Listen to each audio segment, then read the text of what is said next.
আমরা আবৃত্তি একাডেমি পরম্পরার যে কজন সদস্য আছেন তাদের কাছেই শুনব রূপসী বাংলার বিভিন্ন কবিতা, এবং আমার কাজ হচ্ছে রূপসী বাংলার কবিতাকে একটুখানি অন্যভাবে দেখার চেষ্টা করা।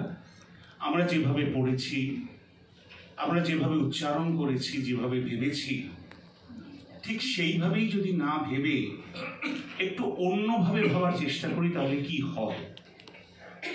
এটা আমি আপনাদের একবারও ভাবতে বলছি না, আমি আমার অনুভবটা, আমি আমার ভাবনাটা আপনাদের কাছে পৌঁছে দিচ্ছি।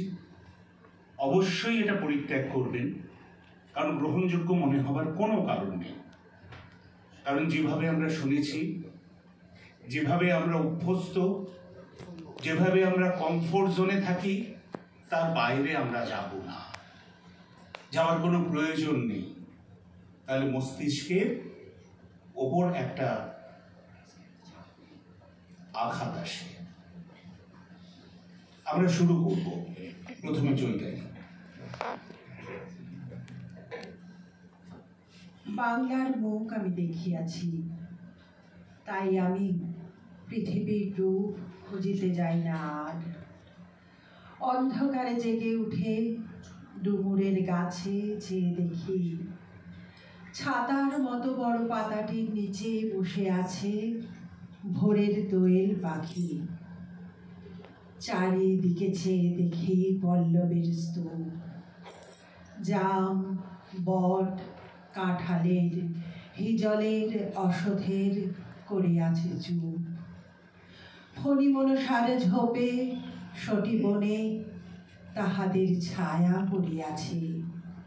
মধুকর ডিঙা থেকে না জানি সে কবে চাঁদ চম্পার কাছে।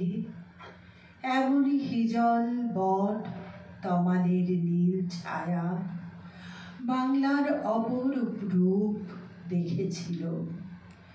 বেহুলাও একদিন গারুড়ের জলে ভেলা নিয়ে কৃষ্ণা দ্বাদশীর জ্যোৎস্না যখন মরিয়া গেছে নদীর চড়ায়, সোনালি ধানের পাশে অসংখ্য অশ্বত্থ বট দেখেছিল।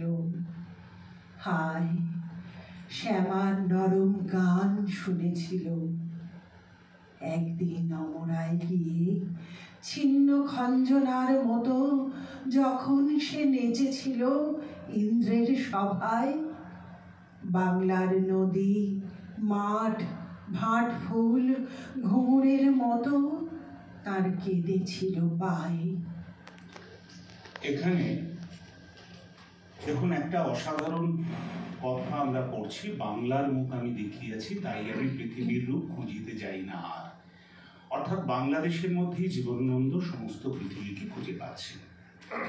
এখানে একটা কথা একটু বলতে ইচ্ছে করছে, যেটা পার্থপ্রতিম পামও বললেন, যে জীবনানন্দের কবিতাকে আমরা কিভাবে ব্যাখ্যা করছি, তাকে আমরা রূপসী বাংলার কবি বলছি।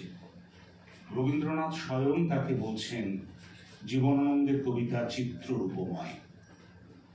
বিশেষ করে রূপসী বাংলার কবিতাকে চিত্ররূপময় বলছেন, এবং কেউ বলছেন পরাবাস্তববাদী, কেউ বলছেন তিনি নির্জনতা প্রিয় ইত্যাদি প্রভৃতি।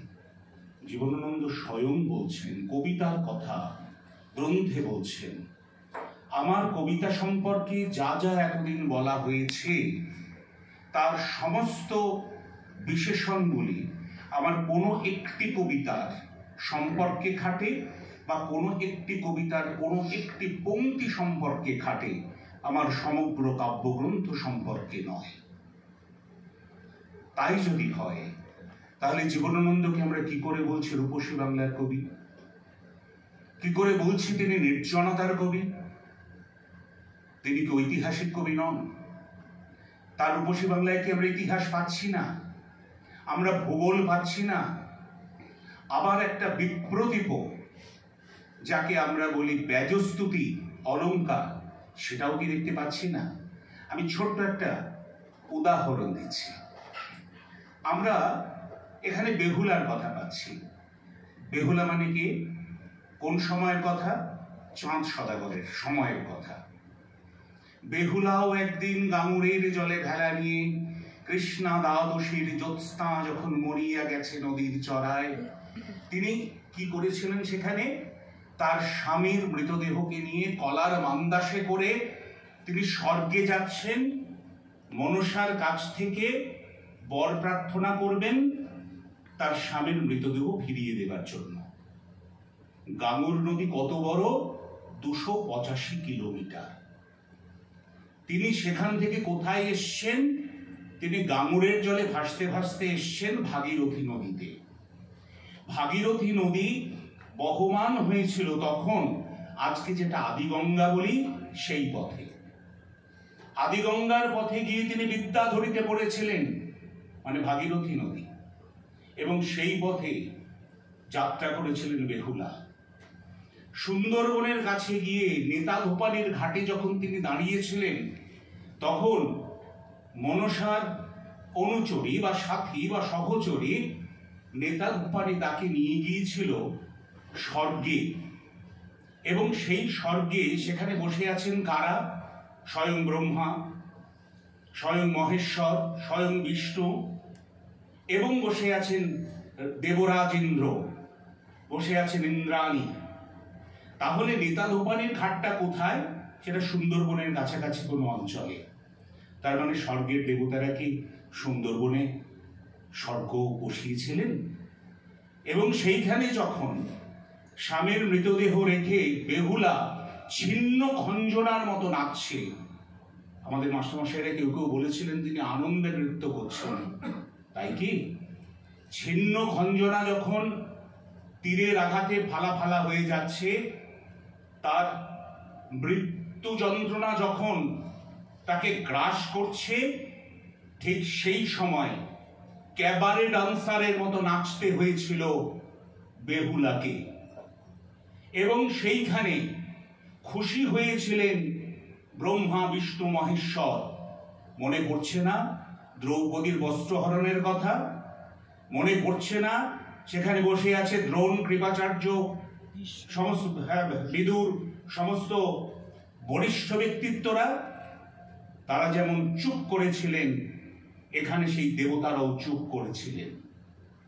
ইন্দ্র খুশি হলেন, খুশি হয়েছিলেন দুর্যোধন, দুঃশাসন, এবং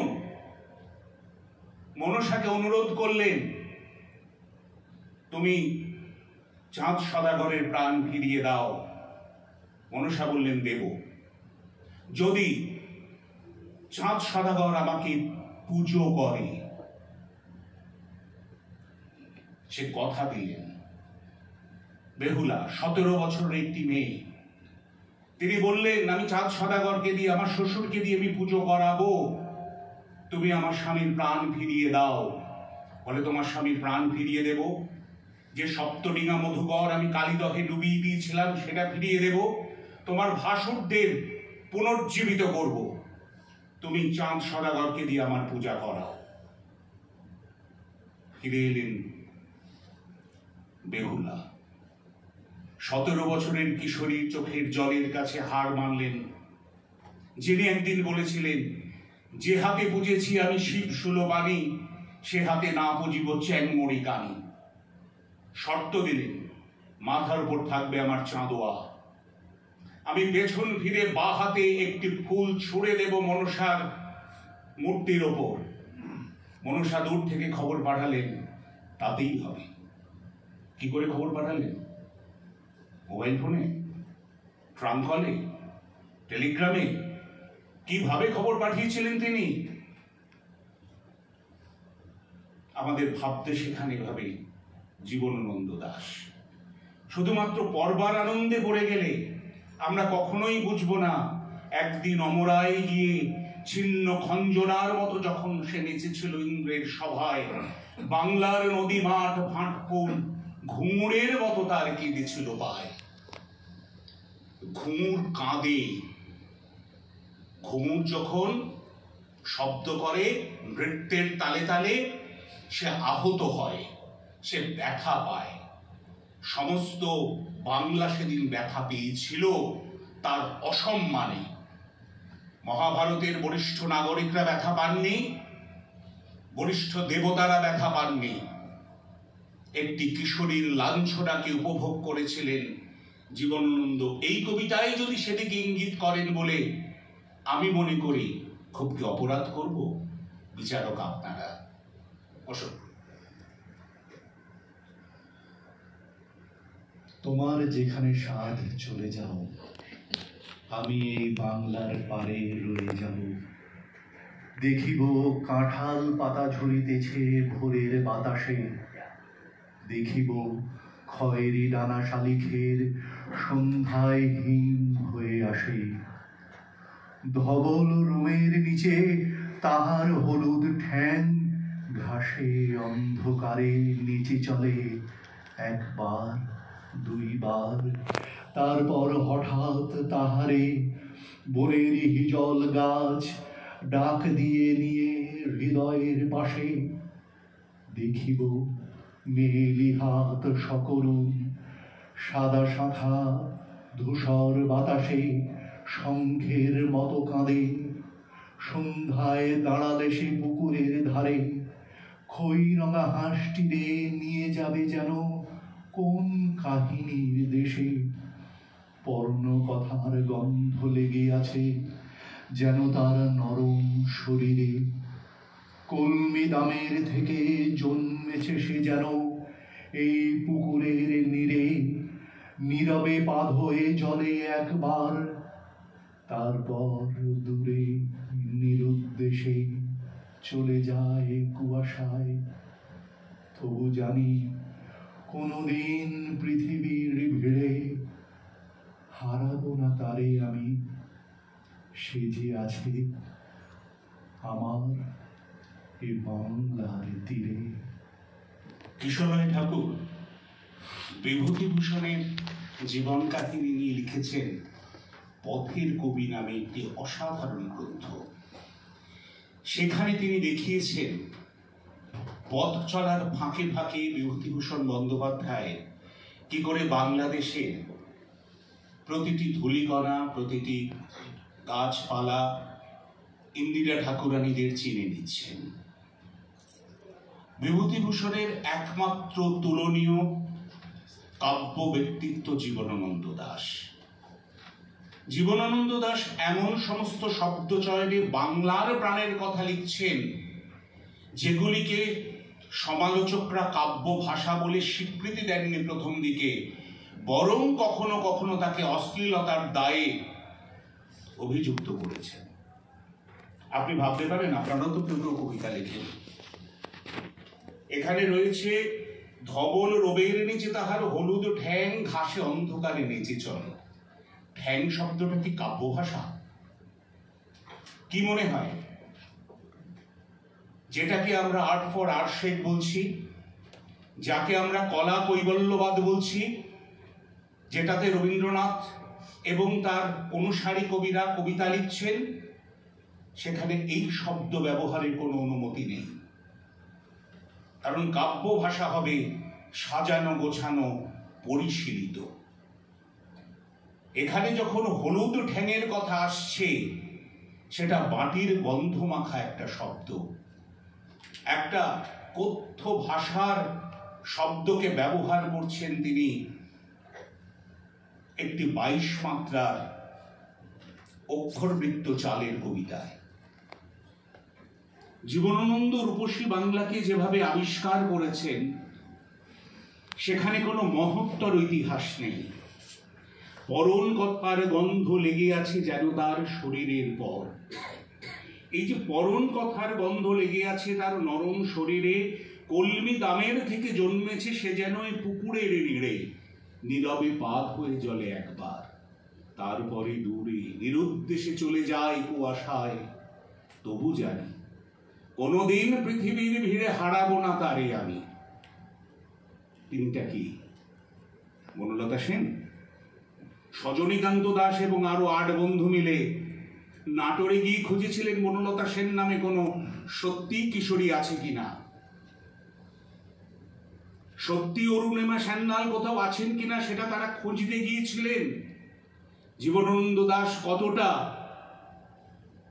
অবৈধ কাজ করছেন সেটাকে আবিষ্কার করার জন্য। এইভাবে কি আমরা ভাববো রূপসী বাংলা? আমরা কি রূপসী বাংলার গন্ধটা সারা শরীরে বাঁধবো না, শুধু কি কণ্ঠ দিয়ে উচ্চারণ করব? একটু ভেবে দেখুন। প্রশ্নটা আবার আপনাদের জন্য, পরের জন্য।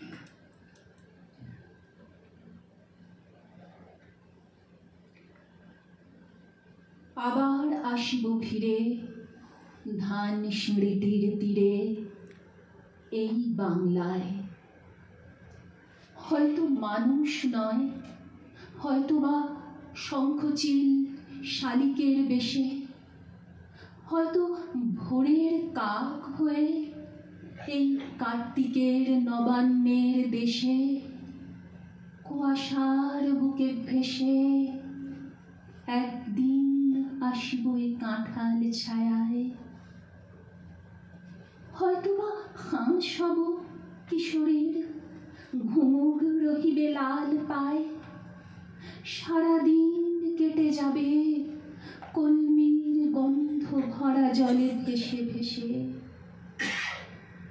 আবার আসিব আমি বাংলার নদী মাঠ ক্ষেত ভালোবেসে, জলাঙ্গির ঢেউয়ে ভেজা বাংলার এ সবুজ করুণ ডাঙায়। হয়তো দেখিবে যে সুদর্শন উড়িতেছে সন্ধ্যার বাতাসে, হয়তো শুনিবে এক লক্ষ্মী প্যাঁচা ডাকিতেছে শিমুলের ডালে, হয়তো খইয়ের ধান ছড়াতেছে শিশু এক উঠানের ঘাসে। রূপসার ঘোলা জলে হয়তো কিশোর এক সাদা ছেঁড়া পালে ডিঙা বায়।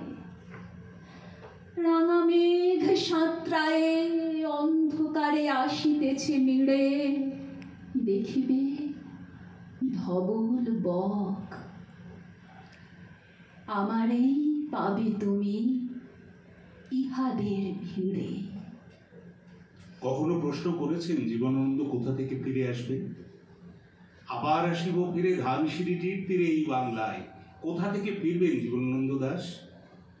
হয়তো বা মানুষ নয়, হয়তো বা শঙ্খচিল শালিখের বেশে তিনি পক্ষীজনিতে ফিরে আসতে চাইছেন। কোথায় আছে কথাগুলো? আছে বেদান্তে। মানুষ হয়ে আমরা জন্মাই 84 লক্ষ বার জন্মগ্রহণের পর। তারপরে আমাদের কর্ম অনুসারে আমরা উন্নততর মানব সমাজে যাই। বামাখ্যাপার গল্প যদি আপনারা জানেন, দেখবেন তার আশেপাশে 24টা কুকুর ঘুরত। তাদের মধ্যে লালু ভুলু এরকম অনেক নাম ছিল। তারা অনেক উচ্চকোটির সাধক ছিলেন। সাধনার কোনো একটা পর্যায়ে তাদের পতন হয়েছিল, তাই তারা তির্যক যোনিতে জন্মগ্রহণ করেছিলেন, কিন্তু সেই ছিল তাদের শেষ জন্ম। তাদের মৃত্যুর পর তারা এই পৃথিবীতে এই দেহ ধরে ফিরে আসবে না, এটাই বলেছিলেন বামাখ্যাপা।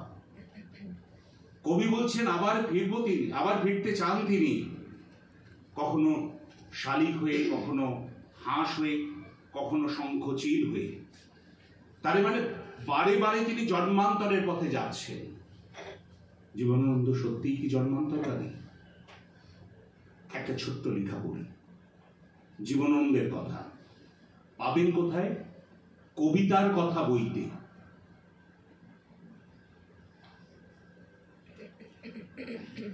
কবির প্রণালী অন্যরকম।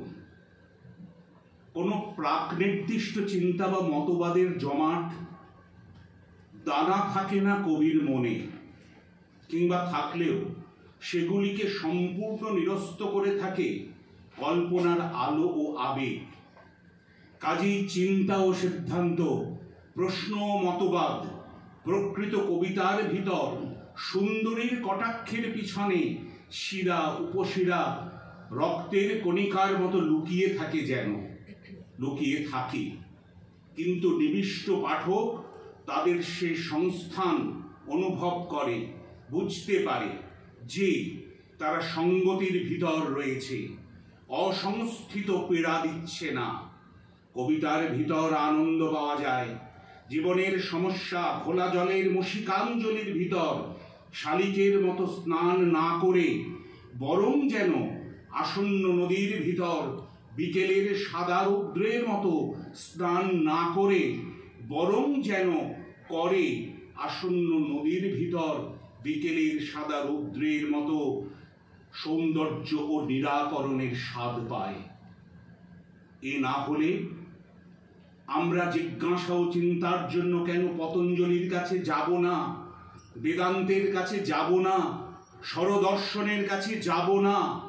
জীবনানন্দ প্রশ্ন করেছেন। আপনি যাবেন কি যাবেন না সেটা আপনার ব্যক্তিগত সিদ্ধান্ত।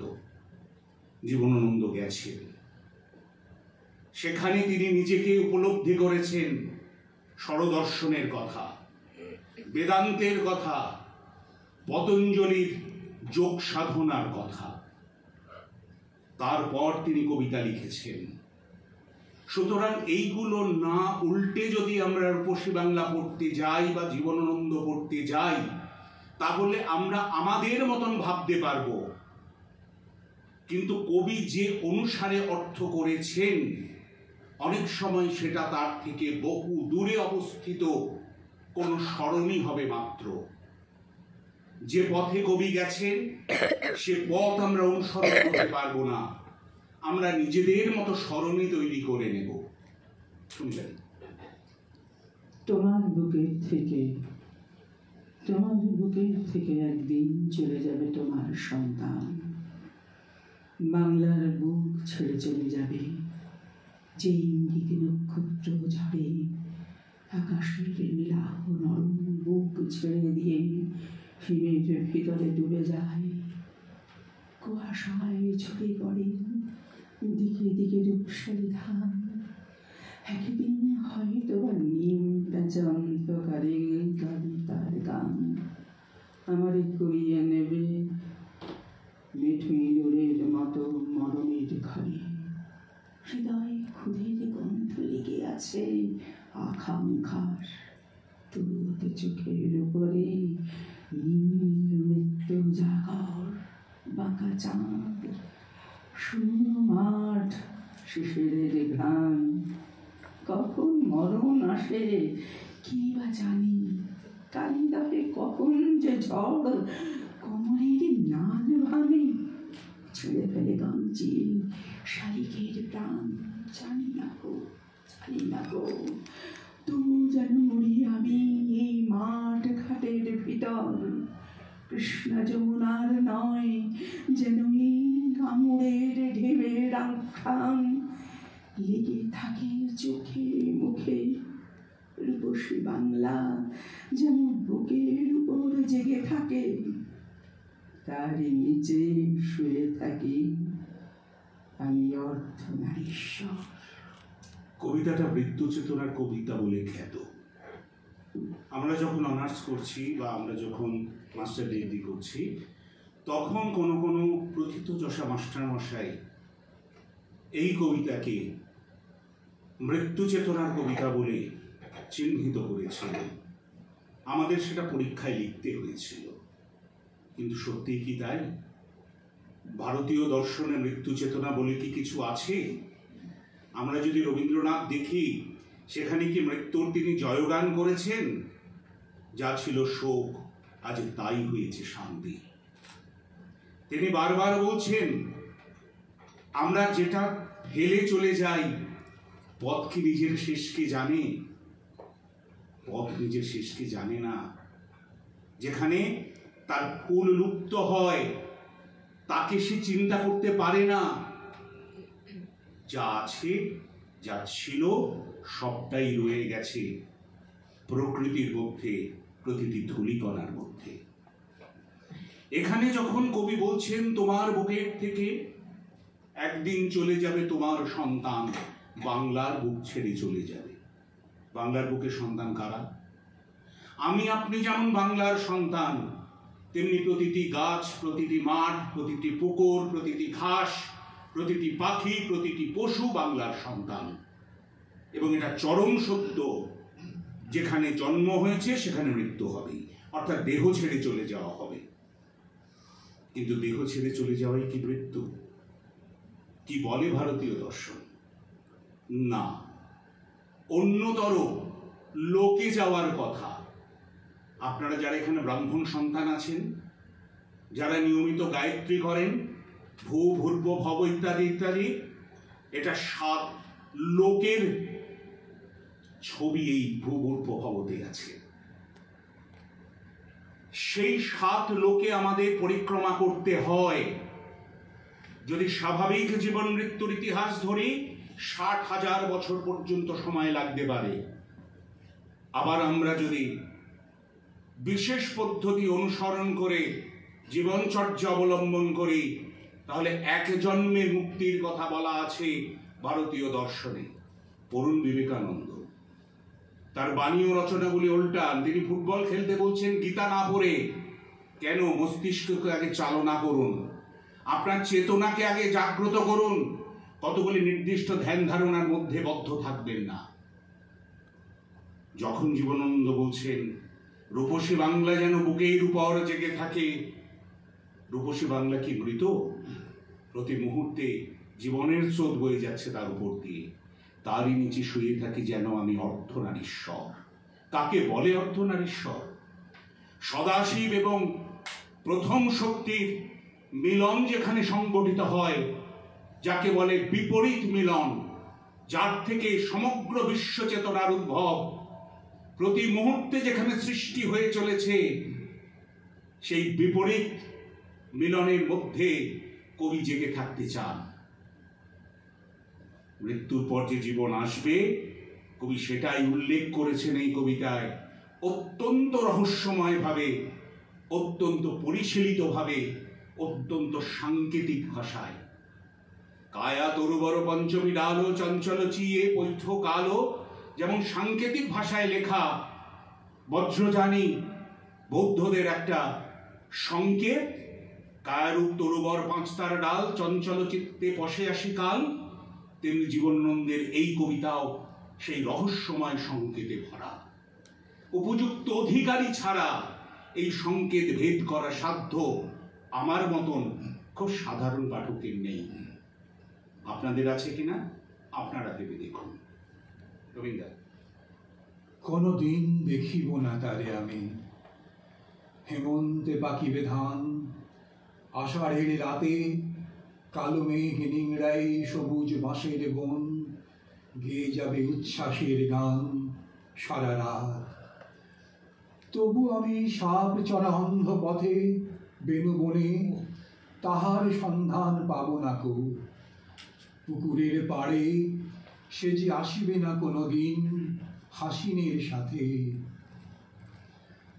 সে কোনো জ্যোৎস্নায় আর আসিবে না, আসিবে না কখনো প্রভাতে। যখন দুপুরে রোদে অপরাজিতার মুখ হয়ে থাকে ম্লান, যখন মেঘের রঙে পথহারা দাঁড়কাক পেয়ে গেছে ঘরের সন্ধান, ধূসর সন্ধ্যায় সে আসিবে না সেখানে। এখানে ধুন্ধুল লতাতে জোনাকি আসিবে শুধু, ঝিঝি শুধু সারা রাত কথা কবে ঘাসি আর ঘাসে। বাদুর উড়িবে শুধু পাখনা ভিজায় নিয়ে, শান্ত হয়ে রাতের বাতাসে। প্রতিটি নক্ষত্র তার স্থান খুঁজে জেগে রবে প্রতিটির পাশে। নীরব ধূসর কণা লেগে রবে তুচ্ছ অনুকণাটির শ্বাসে অন্ধকারে। তুমি সখী চলে গেলে দূরে, তবু হৃদয়ের গভীর বিশ্বাসে অশ্বত্থের শাখা ওই দুলিতেছে। আলো আসে, ভোর হয়ে আসে। খুব সাধারণ দৃষ্টিতে এটি জীবনানন্দের একটি প্রেমের কবিতা, বিরহের কবিতা। কোনোদিন দেখিব না তারে আমি, হেমন্তে পাকিবে ধান আষাঢ়ের রাতে। কেউ কেউ এর মধ্যে প্রকৃতি থেকে বিচ্ছিন্ন হবার বেদনাকেও খুঁজে পাবেন। বরিশাল থেকে তিনি যখন চলে এলেন কলকাতায়, আবার বরিশালে ফিরে গিয়ে সেই ফেলে আসা স্মৃতি, ফেলে আসা ইতিহাসকে তিনি খুঁজে পাবেন না। কিন্তু কবিতাটা যদি খুব মন দিয়ে পড়েন, খুব ভালোভাবে পড়েন, দেখবেন যে জীবনানন্দ বরিশাল থেকে কলকাতায় এসেছিলেন, সেই জীবনানন্দ আবার বরিশালে ফিরে গেলেও যিনি বরিশাল ত্যাগ করেছিলেন সেই জীবনানন্দকে আর পাওয়া সম্ভব নয়। কোনোদিন দেখিব না তারে আমি, হেমন্তে পাকিবে ধান আষাঢ়ের রাতে, কালো মেঘে নিংড়াই সবুজ বাঁশের বন, গিয়ে যাবে উচ্ছ্বাসের গান সারা রাত। তিনি আর সেই গান শুনতে পাবেন? তিনি কলকাতায় এসে সিটি কলেজে পড়াচ্ছেন, তিনি বিজয় কৃষ্ণ গার্লস কলেজে পড়াচ্ছেন, তিনি বরিশালে ব্রজমোহন কলেজে পড়াচ্ছেন, বিভিন্ন জায়গায় তিনি বিভিন্ন রকম। প্রসঙ্গত একটু অন্য কথা বলি, শম্ভুমিত্র মশাইকে একবার জিজ্ঞাসা করেছিলেন কোনো এক উৎসাহী শ্রোতা দর্শক যে এই কবিতাটা তো আপনি আগের বারই বললেন, আবার এইবার বলছেন কেন? একই কবিতা বারবার কেন বলছেন? বলছি, সত্যি কি আমি একই কবিতা বলছি? আমি 24 ঘন্টা আগে যে শম্ভুমিত্র ছিলাম, 24 ঘন্টা পরে কি আমি সেই শম্ভুমিত্র আছি? সেই অনুভবের থেকে কি আমি যে কবিতা লেখা হয়েছে 100 বছর আগে, সেই কবিতাটিকে আমি ধরতে পারছি না? প্রতি মুহূর্তে কবিতাটা আমার থেকে দূরে সরে সরে যাচ্ছে। আমি যতবার বলছি ততবার একটা নতুন কবিতা বলছি, নতুন ভাবে বলছি। ঠিক সেই কারণে যে জীবনানন্দ ফিরে এসেছেন বাংলা ছেড়ে কলকাতায়, যিনি ঘুরে বেড়াচ্ছেন টেরিটি বাজারে, যিনি দেখছেন একটি লোল নিগ্র প্রায় পাইপ পরিষ্কার করতে করতে লিবিয়ার জঙ্গল মনে করছে কলকাতাকে, তারা পোশাক পরছে অতিবৈতনিক, আনুপূর্বিক, লজ্জাবশত, সেই জীবনানন্দকে বাংলাদেশে ফিরে গিয়ে তার ফেলে আসা বাংলা রূপটাকে আবার নতুন করে গ্রহণ করতে পারবেন? আপনারাই বলুন। আমার বলা এখানে শেষ, রূপসী বাংলাও এখানে শেষ। এবার আমাদের অন্য পর্যায়ে আর খুব সামান্য বাকি আছে, 8টা বাজে, খুব সামান্য আমাদের